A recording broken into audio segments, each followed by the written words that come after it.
Polvon oğludagi giryap yuqoriga qarab, Abdusalom Hoji Polvon o'g'illari Ibrohimjon degan otlar bilan giryap yuqoriga to'y. Adashlar uzr. Qani giryap yuqoriga qarab to'y. To'y uchun. Halo. Aman bo'lsin. Abdusalom Hoji Polvon farzandi Ibrohimjonni yangi otlari bilan aman bo'lsin bir to'y. 300 ming so'mga birinchi marra sonlariga traktor tashak. Sulton! 3 tadagi. Sulton! Belgilab 300 ming so'mdan 3 tadagi tashak. Sulton Polvon aman bo'lsin bir kishidagi to'y 300 ga.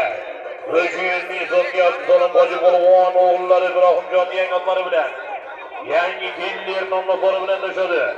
Birinchi marra sonlariga yangi ot bilan yangi kellerda Arıştadagi birgilab 300 ming so'mdan uchrasi ham. Birgilab 300 dan uchrasi ham do'stlar. Teşekkür ederim.